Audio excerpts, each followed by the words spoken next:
Welcome, everyone. My name is Thomas Gould. I am the Communications Manager for Maryknoll Office for Global Concerns. We at the Maryknoll Office for Global Concerns work on behalf of the Maryknoll Fathers and Brothers, the Maryknoll Sisters, and the Maryknoll Lay Missioners to raise the insights and lived experiences of missioners to the seats of power where change can be made.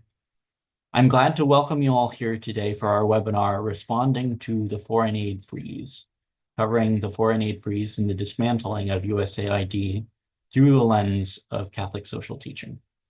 But before we begin, let's open with a prayer from Catholic Relief Services. A city on a mountain.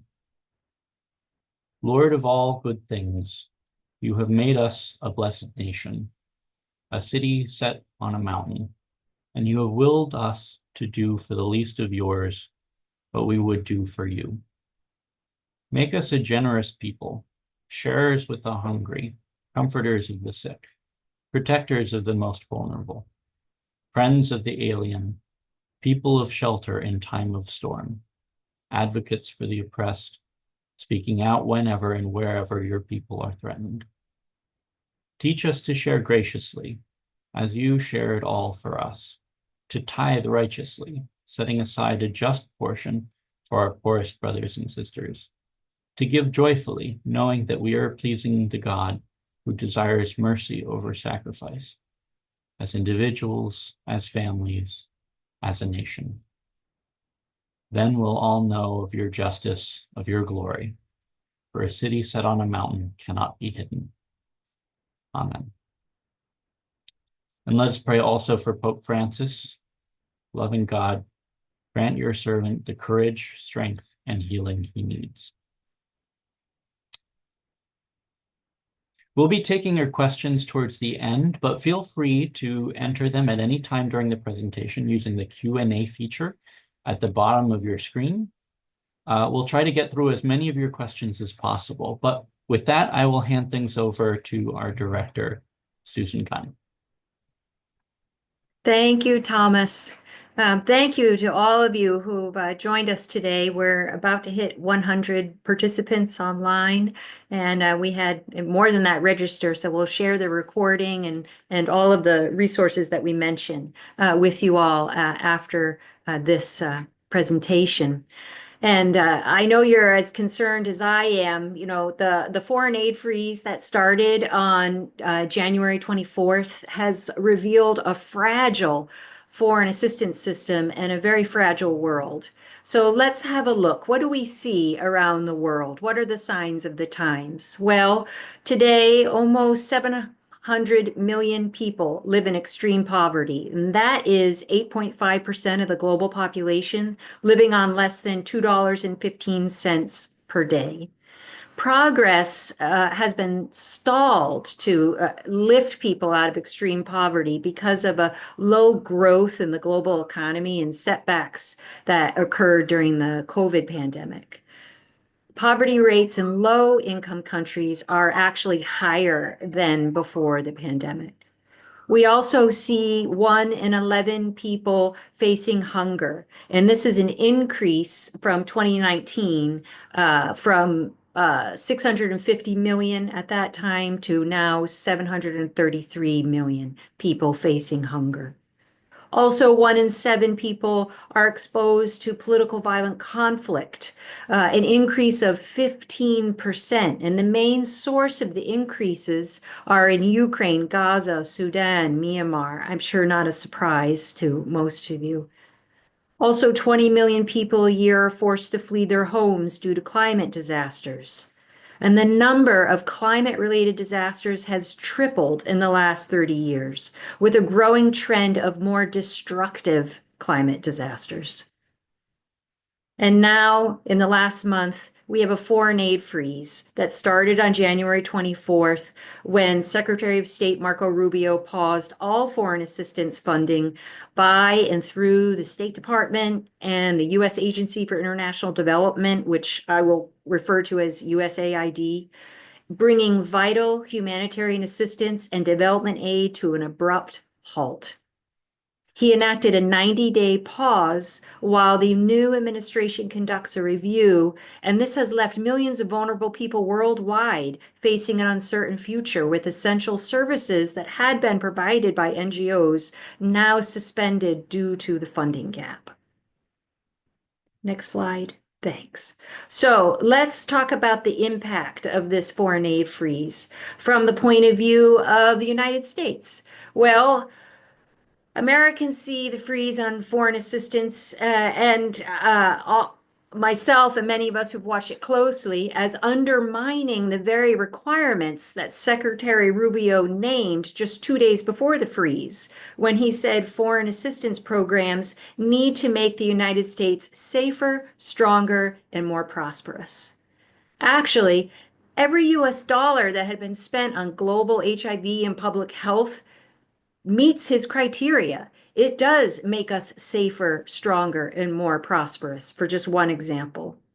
But the freezing of funds while programs are reviewed is actually ineffective, counterproductive, and destructive. And I'll detail all of that in the next few minutes. Nearly 500 USAID grants, contracts, and other awards have been terminated since January 22nd, and many others have been paused, suspended. There's been a stop work order, and according to court documents in a lawsuit filed by a group of NGOs, the State Department has also terminated more than 730 grants and 25 contracts and suspended 1,000 more. You've all read in the news about a capable and experienced State Department and USAID staff being let go. NGOs are no longer getting paid and they're forced to furlough their staff. The freeze is effectively dismantling the implementing partners, these international NGOs like Catholic Relief Service that has lost the funding from USAID and State Department. I want to be clear from Maryknoll's point of view. First of all, the three Maryknoll entities don't receive any grants or contracts from USAID or any other agency of the US government. But some Maryknoll missioners work in NGOs that receive USAID funds in Africa, Asia, Latin America, and even here in Washington, D.C., the MOGC staff and I work with partners at other faith organizations that do receive funding from USAID. I already named Catholic Relief Service. We also work with Jesuit Refugee Service, Church World Service. They're all making cutbacks in furloughing staff. And in recent days, I've reached out to Maryknoll missioners around the world and asked them to send me what they're seeing on the ground, what the impacts of the funding freeze have been. So first from Thailand, ministries serving refugees have been slowed down or closed. And this is a quote from the director of the Jesuit Refugee Service Asia Pacific region about Thailand, where he says 4,000 refugees and asylum seekers served by the Urban Refugee Project run by Jesuit Refugee Service are affected. Other NGOs, especially those delivering health care, have had to scale down or totally shut their operations, impacting 100,000 refugees and asylum seekers in 9 camps. We need funding to provide shelter, medical care, and services for displaced people within Myanmar and in Thailand. And in the 2 northernmost camps where we provide educational services to 3,600 children, some of them pictured here, there are 55 children dependent on medicine that we can no longer provide. Next slide. And in Guatemala, Maryknoll's sister Dee Smith sent me this update where she said the 2 health clinics that are run by the local hospital had to let go over 1/3 of their staff. Medical staff who run the testing labs and follow up with people living with HIV who have abandoned treatment were let go. The clinic employees who deliver medicine to people in outlying villages who don't have the money to pay for transportation to get to the hospital or pharmacy were let go. The specialized nurse who comes to draw blood from patients was let go. And now patients will need to travel 2 hours to get to the lab. And finally, on the next slide, South Sudan. And this update comes from the president of Friends in Solidarity with South Sudan, Sister Mubi.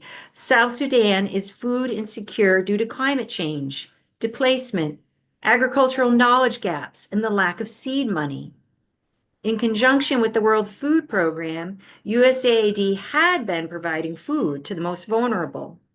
USAID also supported emergency humanitarian assistance to the many who had fled the ongoing conflict in Sudan and arrived in Sudan either as returnees or refugees.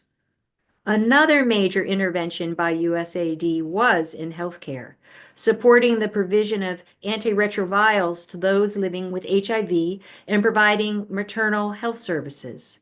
This is not only South Sudan's reality, but also the reality of many poorer countries, including my home country in Kenya. So a great loss in those three places alone.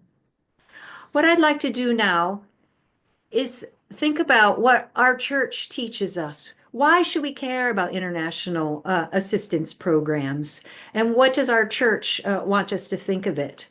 Well, the USCCB provides 3 reasons for churches to support and for Christians to support foreign aid. And they have a 2-page document called Questions on Church Teaching and International Assistance. And Thomas went ahead and dropped the link to it in the chat, and we'll send it in our follow-up email.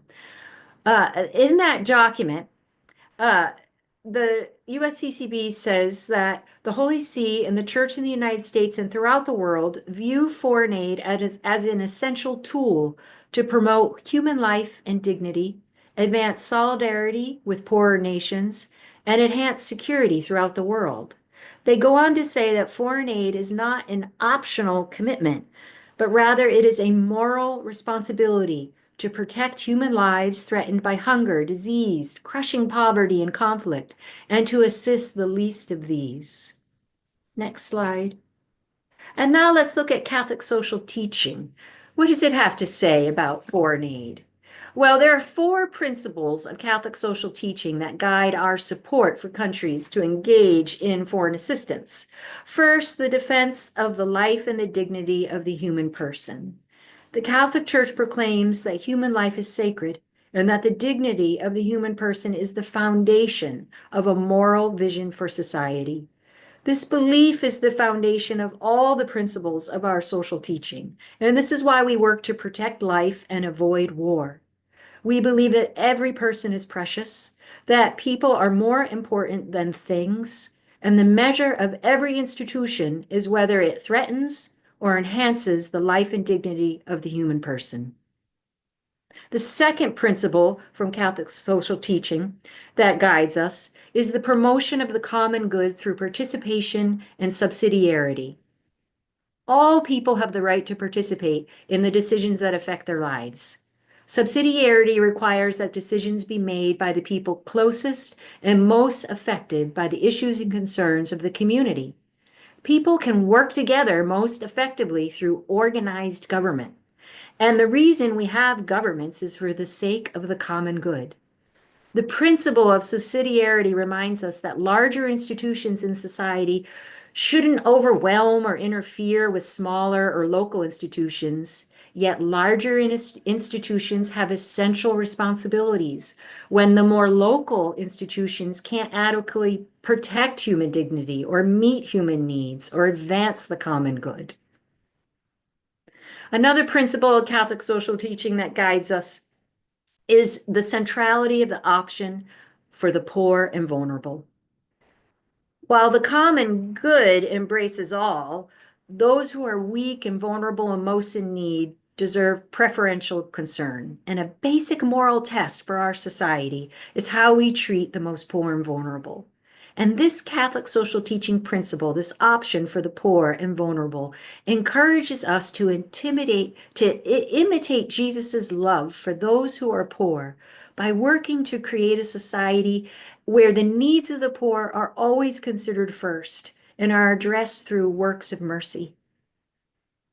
Finally, the principle of solidarity through the pursuit of justice and peace guides us to support foreign assistance. We are one human family, whatever our differences. We are our brothers and sisters' keepers, wherever they may be. Loving our neighbor has global dimensions. At the core of the virtue of solidarity is the pursuit of justice and peace. The gospel calls us to be peacemakers. Pope Paul VI taught us if you want peace, work for justice. And the church teaches that peace is the work of justice and the effect of charity. In Fratelli Tutti, Pope Francis said, solidarity means much more than engaging in sporadic acts of generosity. It means thinking and acting in terms of community. It means confronting the destructive effects of the empire of money. And in Laudato Si, Francis goes deeper and examines the imbalance between the richer countries that fuel their development by taking the reserves of the biosphere found in poorer countries. Foreign assistance helps to address the imbalances and strengthen solidarity. Next slide.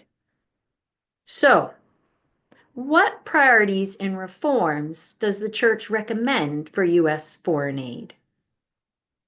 Catholic Relief Service, the U.S. Catholic Bishops' International Humanitarian Agency, recommends 5 funding priorities and reforms. Number 1, prioritize programs that protect life and dignity. Number 2, target the most poor and vulnerable around the world. And number 3, promote good stewardship of taxpayer dollars through prioritizing programs that are proven most effective and efficient. 4, protect and promote the unique role of faith-based organizations and other civil society actors for effective poverty alleviation. And 5, appropriately fund local organizations based on the right timing and proven capacity. Next, I want to share what we here at MOGC are thinking and our view about this massive dismantling of USAID. We do all agree USAID and US foreign assistance in general is flawed and reforms would be welcome. We see the need for more diverse workforce that is ready to meet the challenges of working in challenging places, especially high threat and disaster areas like Afghanistan, Pakistan, Iraq, Sudan, Haiti. And we see the need to partner with local organizations to get that more diverse workforce. Reforms were already underway at USAID to direct 25% of its funding to local organizations by 2025, rising to 50% by 2030. So this means local organizations would partner with USAID instead of CRS. CRS is already well positioned to hire local staff and train them and purchase local supplies.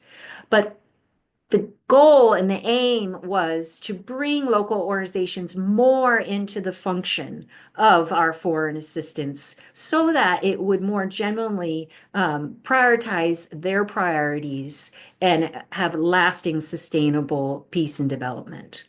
But progress had been very slow, and you may have heard criticisms of USAID in recent days for that.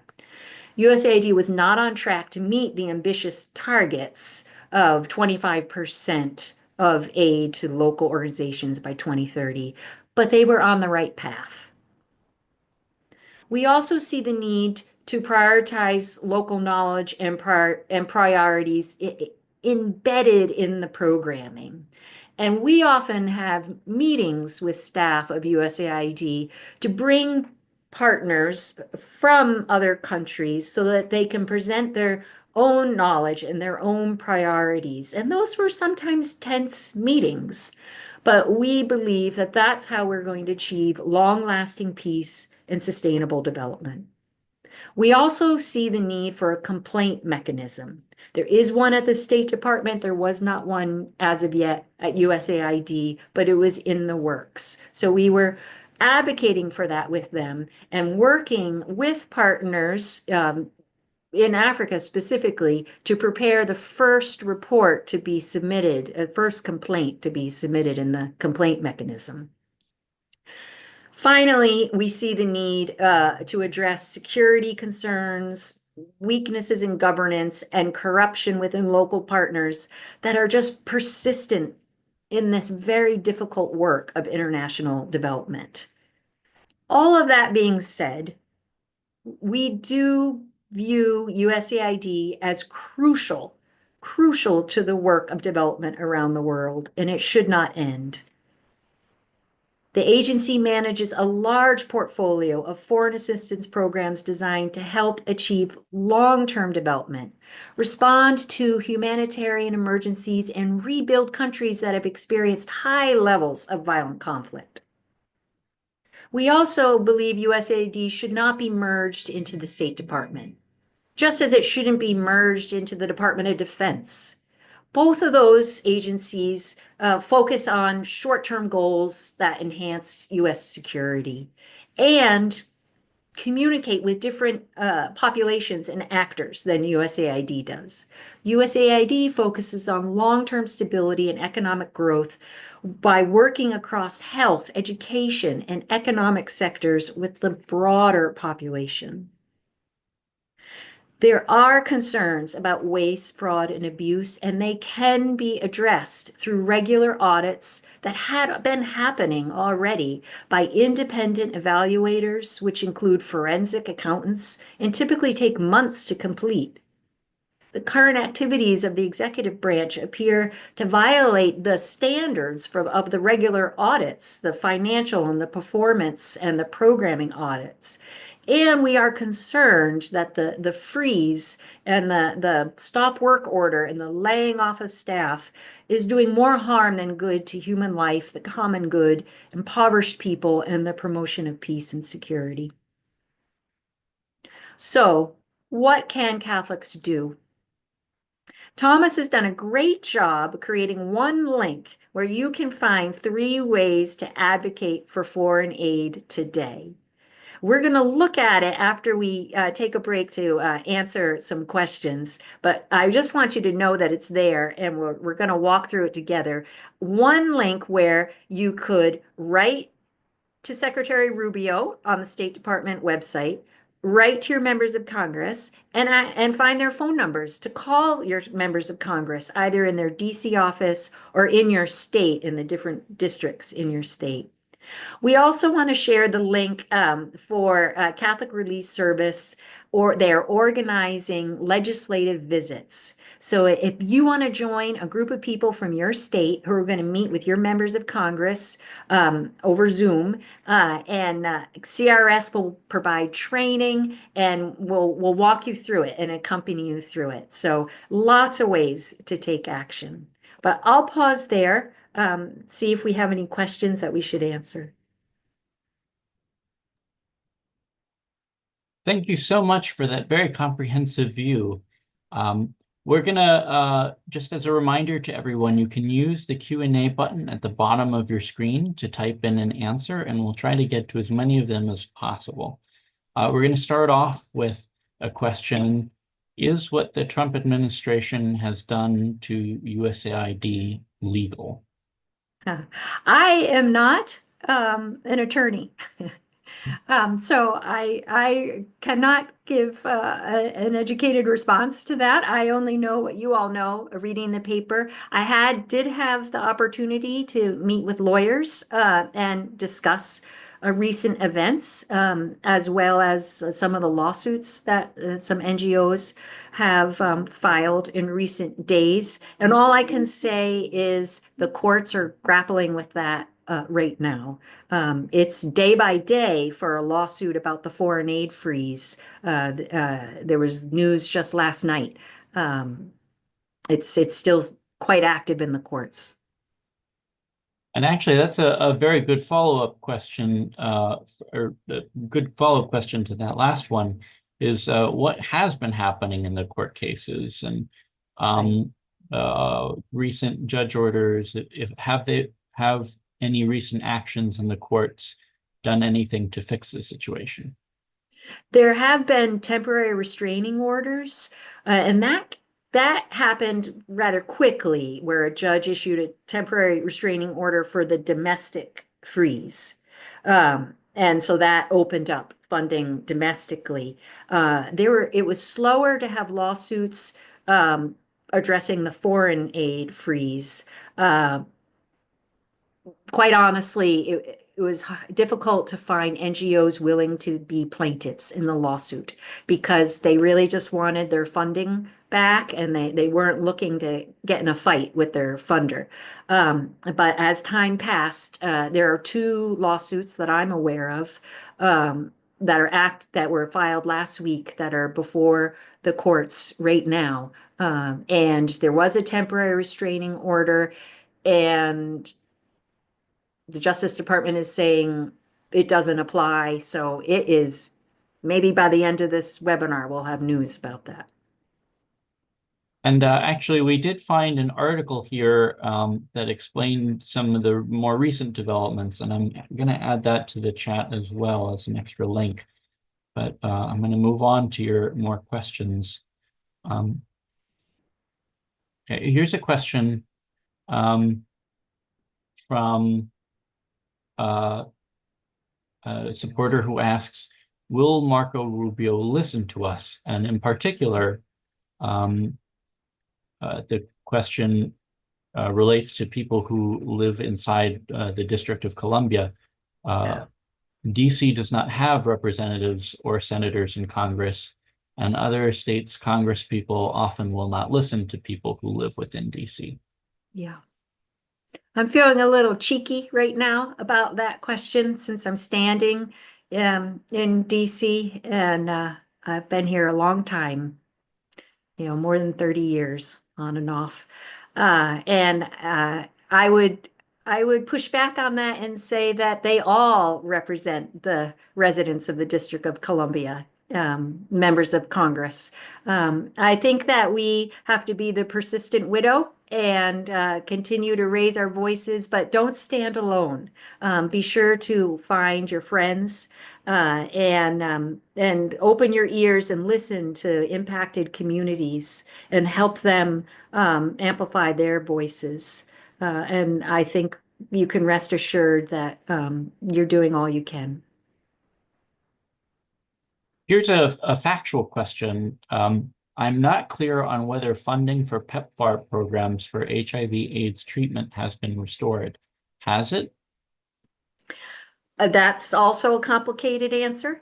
It depends who manages the money, the fund for each specific NGO receiving PEPFAR funds. Some of them, some NGOs receive their PEPFAR funds from an employee that sits in USAID, and some of them receive their funds from an employee who sits in the CDC. And the CDC was on the organizational chart for the US government, uh, included in the domestic funding freeze. So when there was a temporary restraining order on the stopping the domestic freeze, that opened the door for PEPFAR funding to flow again. For those that receive their funding via USAID, they are invited, those NGOs are invited to apply for a limited waiver. And the idea is a smaller budget and a smaller scope of work. And there was guidance on that. And the deadline for that was February 11th. And to be honest, I have not heard yet of any NGO that applied for the limited waiver if they've received an answer.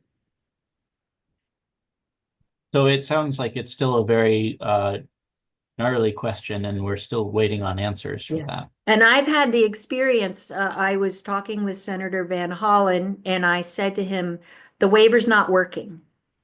Secretary Rubio announced a waiver. We all heard it in the press, and this was a few days later. It said the waiver's not working. And Senator Van Hollen said, "What do you mean?" He said, "There's a waiver. It's fine. It's over." And that just tells me how important it is to raise our voices now, to reach out to impacted communities, whether it's this issue or some other issue at the moment, because we actually know what's going on. And it's very important to inform them. I'll also just share my personal opinion. I feel it's extremely important if you have a new member of Congress who might be confused by all of this and not familiar with foreign aid, but also a member of the majority party in Congress who may have easier access to the White House than the minority party. To have a cordial conversation and to hear their concerns. And if they say something you don't understand or you're not sure of, or it might derail the conversation, my trick is to say, I really don't know about that, but what I do know is, and I steer the conversation back to where it needs to be, the facts about PEPFAR or about foreign aid, the impacts that Sister D told me from Guatemala. I shared that at some meetings with members of Congress. It's important. This is the most important information right now. Here's a question. I don't know how much we can respond to it, but the question goes, how do you view the USCCB lawsuit with regard to funding for refugee resettlement? I had the opportunity to speak with the lead counsel for USCCB, and we did not talk about this lawsuit. We talked about all the lawsuits in general and different topics in a general way. And my impression was that this topic of a lawsuit pertaining to refugee resettlement funding seemed rather hopeful for success in the courts, but for the NGOs to receive the funding that they are due, not necessarily for continuing to welcome refugees. Not necessarily to open the door again, but to pay the bills that are due. And I think this question may have already been answered, but I'm going to read it out and make sure that we've covered all bases. I understand that humanitarian aid was supposed to resume, but also understand that it has not gotten to those in need. Do we know why or how to advocate about this? I really recommend following Catholic Relief Service. Sign up for their emails and read their articles because they're sharing what their experience has been. And what you said in that question has been their experience. A bewilderment of receiving an email with guidance from State Department, yet the computer software that controls the funding is still locked down. And also the personnel that they typically communicated with at state or USAID is no longer there. So there's a lot of chaos and things are not, the levers are all mucked up. And that reminds me also to have a little insert a little plug that we also keep regular updates on the situation that as we're monitoring it. And I'm going to post the link to sign up for our emails so that you can stay up to date on developments as they happen and see ways to take action as they do. I have one final question here. Oh, no, just a comment of thanks. So that's all the questions I have right now, which seems then it would be a good idea to move back over to the action item of this webinar.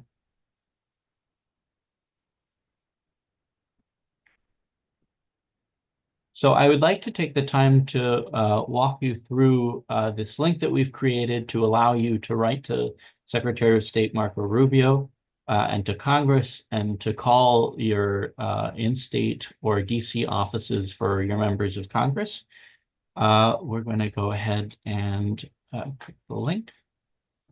It'll take you to this page here on our website. The first way, it's been very difficult to try to keep in touch with the administration. They've removed a lot of the contact forms and emails, and many of the people who we would normally write to are no longer working there. So instead, we are working with their contact form on their page. And the easiest way to send a message through the site is to go down to the page, click the copy button, which will pull up a notification on your browser. You'll click OK on the notification, and it'll take you directly to the form where you can paste in your message. Some browsers might give you a little bit of trouble, but we'll. I see it. Yeah. There we go. Okay, so you can see OK. And then inside the message, you can hit Control V or Command V in MacBooks to paste the message that we've written out, and you can alter it to be more personal. And then all that's left is for an email, which is required, and a subject. And the subject that we suggest is stop the foreign aid freeze, but any kind of level of personalization you'd like to add would probably help. And then there's first name, last name, and this code. Best of luck. Let's see if I am human or not.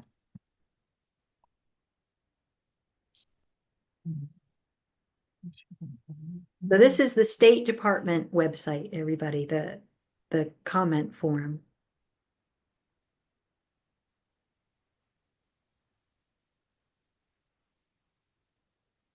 And then you would hit submit. There you go. So expect a response in 3 to 5 days. The other way to communicate easily is through a form provided by the Catholic Relief Services. So they have put together, they've been updating the site as we've gone along with all the changes that have been happening. If you fill in your form, the form right here, all of these are requested. This goes in through an official congressional form. It'll get directly to the person working your member of Congress's emails. But the best way, something that is a lot harder to ignore, is a phone call. And to find the number for your members of Congress, your representative and your 2 senators, you can put in your address, your street address and zip code.